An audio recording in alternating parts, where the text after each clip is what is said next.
Mesdames et messieurs, bonjour, ravi de vous retrouver pour cette nouvelle édition de votre programme quotidien Midi au Caire en ce jeudi, le 2 février 2023. Sans plus tarder, commençons cette édition.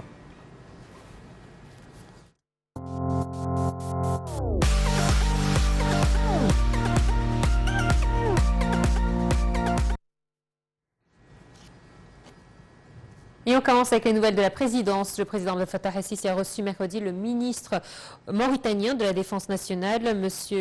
Hanena Ould Sidi, qui lui a remis un message du président mauritanien, Mohamed Ould Abdelaziz. Dans son message, le président mauritanien a affirmé l'intérêt qu'accorde son pays au renforcement de ses relations avec l'Égypte dans les différents domaines, notamment la coopération militaire et la lutte antiterroriste. Il a valorisé le rôle de l'Égypte et du président el-Sisi sur les scènes régionales et internationales. Pour sa part, le président Abdel Fattah el-Sisi a demandé au ministre de transmettre ses salutations à son homologue mauritanien, affirmant l'importance de poursuivre le développement des relations entre les deux pays sur tous les niveaux.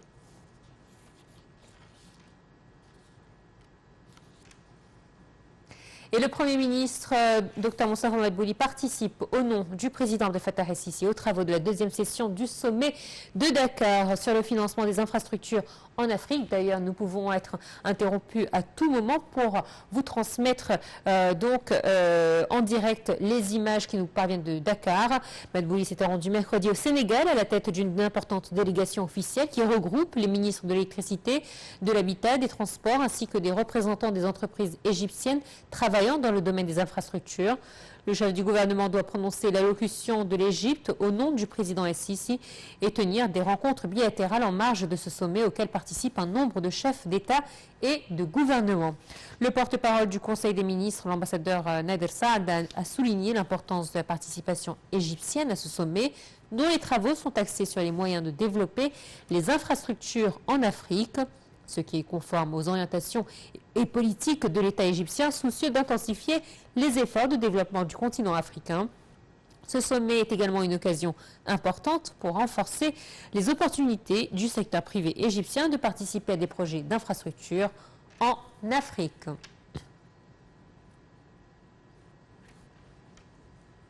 Justement, le deuxième sommet sur le financement du développement des infrastructures qui s'ouvre aujourd'hui à Dakar et qui vous sera transmis, donc, comme je vous le disais, sur notre chaîne, est un événement important destiné à faciliter la mise en œuvre efficace de la deuxième phase du programme de développement des infrastructures en Afrique, le PIDA. Ce sommet fournira un espace pour trouver des moyens pratiques d'améliorer la préparation des projets et d'identifier des structures de financement innovantes impliquant des financements publics et privés. Farihan Farou.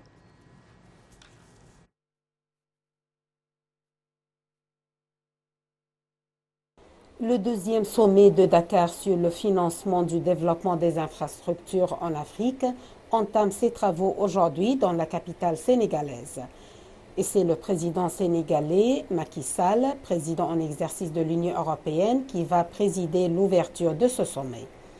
Au menu du programme du deuxième sommet de Dakar sur le financement du développement des infrastructures en Afrique, plusieurs thématiques dont les plus importants sont tendances en matière de financement des infrastructures, structuration de solutions durables pour le financement de la souveraineté énergétique de l'Afrique, plan directeur du système énergétique continental et marché unique africain de l'énergie.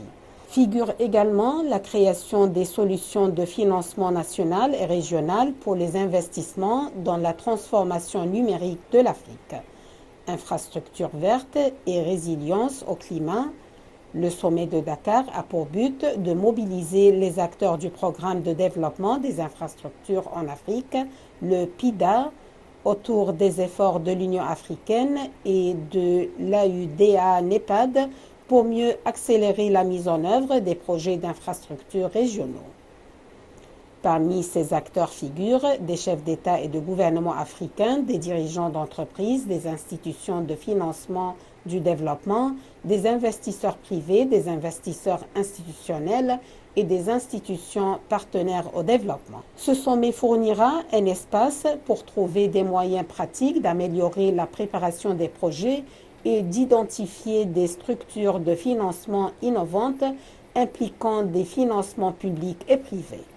À la fin de ce rendez-vous, les projets prioritaires et les développements comprendront mieux comment concevoir efficacement la préparation des projets et ainsi réduire le temps nécessaire pour mettre les projets PIDA sur le marché. Parallèlement, les financeurs potentiels auront abordé la question des obstacles liés à la viabilité financière des projets et seront en contact direct avec les porteurs de projets et aussi les régulateurs. À en croire l'Agence de développement de l'Union africaine, le principal organisateur du sommet, combler les lacunes en matière d'infrastructures en Afrique pourra mieux contribuer à créer les conditions économiques préalables nécessaires à une croissance à long terme inscrite dans les objectifs de l'Union européenne et de l'AUDA-NEPAD, ainsi que pour favoriser la réduction de la pauvreté.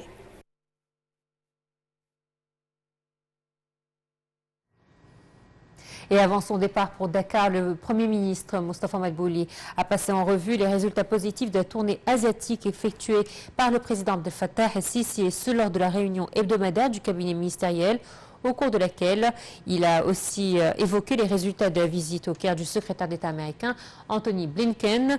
Je vous propose de voir justement les détails de cette réunion dans ce commentaire signé Perihan Farou. Le Premier ministre Moustapha Madbouli a affirmé mercredi les résultats positifs de la visite effectuée récemment par le président Abdel Fattah el-Sisi en Inde, en Azerbaïdjan et en Arménie. Le chef du gouvernement a ajouté que cette visite présidentielle avait reflété la tendance claire de l'État égyptien vers la promotion des relations entre l'Égypte et ses pays et l'investissement des opportunités de coopération économique afin de réaliser des intérêts communs. Madbouli s'exprimait lors de la réunion du Conseil des ministres, au cours de laquelle il a aussi évoqué les résultats de la visite au Caire du secrétaire d'État américain Anthony Blinken et son entretien avec le président el-Sisi. Le Premier ministre a également abordé le dossier économique, saluant les travaux de la 7e édition de la conférence annuelle des investisseurs au Moyen-Orient et en Afrique du Nord et les messages importants qui en sont ressortis, qui ont attiré l'attention des représentants du secteur privé, des investisseurs, des institutions internationales d'investissement et des banques et un grand nombre d'investisseurs locaux. Madbouli a aussi affirmé que les mesures prises récemment par l'État avaient permis de libérer toutes les marchandises et les besoins de production dans les ports et ainsi de revenir au taux d'avant la récente crise. Le chef d'état-major des armées, le général Oussama Askar, s'est entretenu avec son homologue béninois, fructueux Gbagidi, et la délégation qui l'accompagne.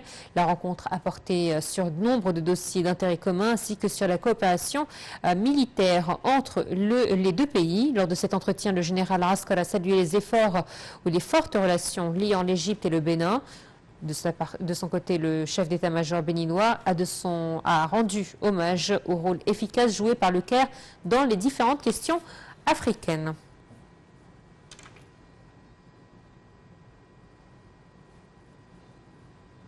Et enfin, le ministre des Finances, Dr Mohamed Maït, a souligné que l'Égypte jouissait d'une volonté politique stimulante pour les investissements, ce qui en a fait un centre attractif pour la production et la réexportation vers divers pays du monde, en particulier l'Afrique. Dr Maït s'exprimait à la conférence annuelle des investisseurs du Moyen-Orient et en Afrique du Nord. Il a également fait état de la situation géographique stratégique de l'Égypte et des projets de développement qui offrent des opportunités d'investissement distinctes dans des secteurs prometteurs, notamment les énergies renouvelables et l'hydrogène vert, et les industries manufacturières qui s'appuient sur une infrastructure solide et développée capable d'absorber l'expansion des investissements et la productivité.